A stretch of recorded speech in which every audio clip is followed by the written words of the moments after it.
Dans cette vidéo, nous allons vous parler d'herbes folles un peu particulières, les espèces exotiques envahissantes.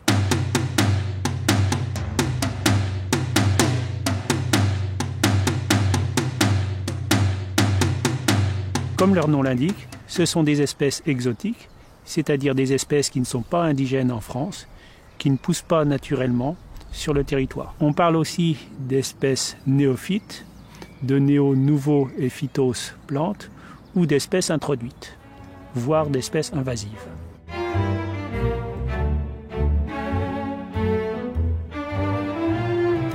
L'introduction d'espèces peut se faire par de nombreux moyens, certains naturels, comme le vent, l'eau, les courants marins, les animaux, et d'autres liés à l'homme.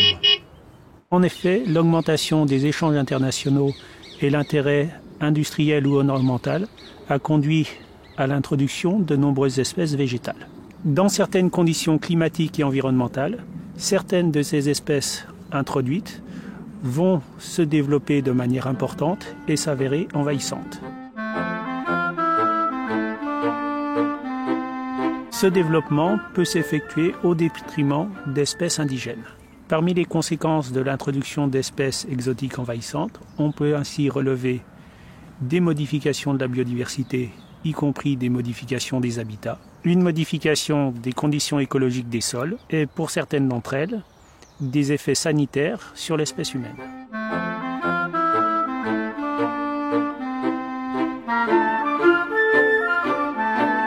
Cette problématique conduit à lancer des programmes de lutte contre ces espèces exotiques envahissantes, à développer des processus pour limiter leur introduction et à évaluer les risques associés à leur introduction.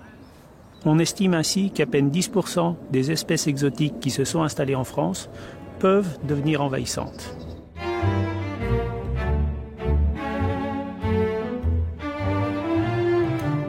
Mais toutes ces espèces sont-elles si problématiques ? Nous allons entendre le point de vue de Jacques Tassin, chercheur au CIRAD, sur cette question. Alors la question de l'impact, elle est extrêmement compliquée.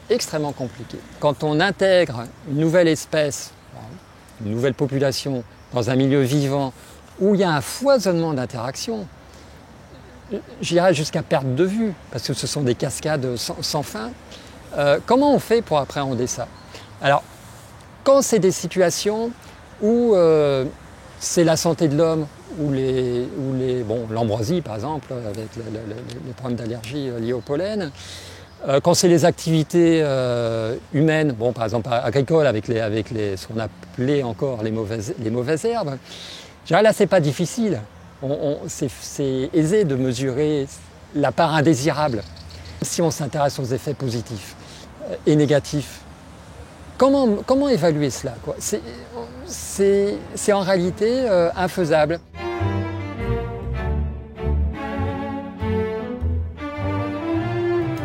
Quand on parle d'espèces invasives avec des impacts, derrière, en filigrane, ce qui alimente ce discours, ce sont les espèces animales prédatrices introduites dans des îles, où là, la fonction de prédation, c'est du langage d'écologue, n'existe pas. Et donc le changement est spectaculaire, d'autant plus que les espèces présentes n'ont jamais été confrontées à la prédation, donc n'ont pas forcément de comportement adaptatif, de fuite, etc. Donc là, on a des situations spectaculaires. Ceci dit, même dans les îles, on n'a aucun exemple de disparition d'espèces qui soit lié à l'introduction d'une plante. Introduction d'animaux, oui, de prédateurs, oui, il y en a à foison. Et de plantes, non. Et même, je dirais même des situations inverses, où on a des introductions de plantes qui sont devenues elles-mêmes invasives ou envahissantes et qui ont concouru à la préservation d'espèces animales qui étaient en voie de disparition. Donc finalement, ces espèces soi-disant indésirables a priori sont devenues désirables parce qu'elles, même dans une île, elles ont concouru à la sauvegarde d'autres espèces. Et donc voilà, c'est toujours une histoire de compromis. Et quand on est dans des situations radicales, agissons. puisqu'on sait où est l'impact. Quand c'est le moustique tigre, par exemple, je prends une espèce animale, évidemment, on est tenu d'agir pour préserver la santé humaine. Quand ce sont des populations végétales qui investissent un nouveau milieu, et a fortiori qui investissent un milieu qui a été perturbé, qui a été anthropisé, où ces plantes peuvent même représenter des solutions.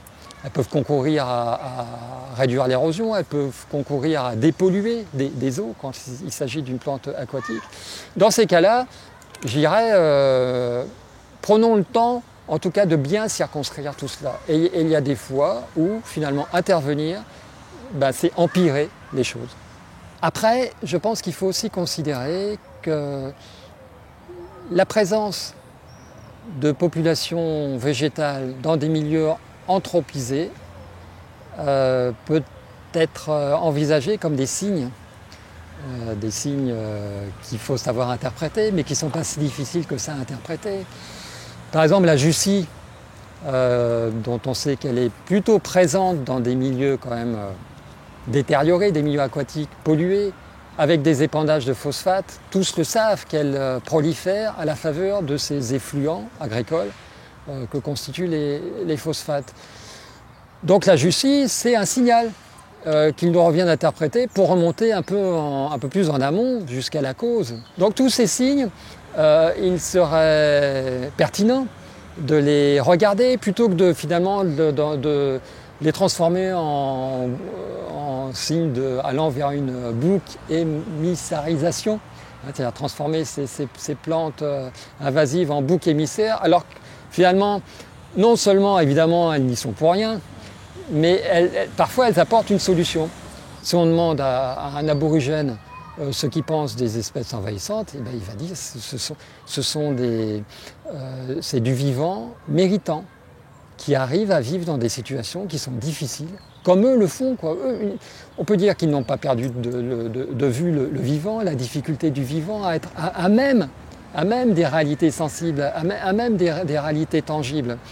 Et bon, ils n'ont pas, de discours plus vrai que le nôtre, mais leur discours est intéressant. Et je pense que ce qui est intéressant derrière tout cela, derrière cette thématique des espèces invasives, c'est de faire l'effort de faire un pas de côté par rapport à des mécanismes de pensée un petit peu préconçus, prépensés, préétablis, et puis d'apprendre finalement à échanger, à discourir avec des points de vue, des valeurs qui sont différentes, et c'est normal, mais surtout à ne pas considérer que des valeurs aillent de soi, ou alors, pire encore, soient supérieures par rapport à d'autres.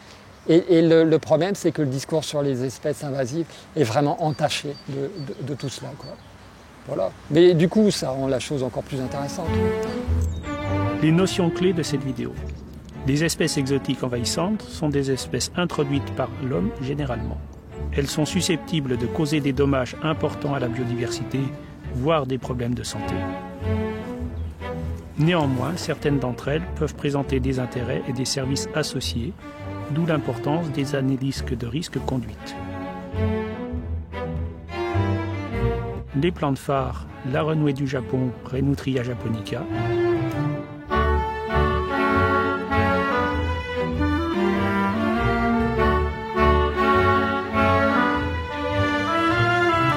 l'ambroisie, Ambrosia artemisifolia,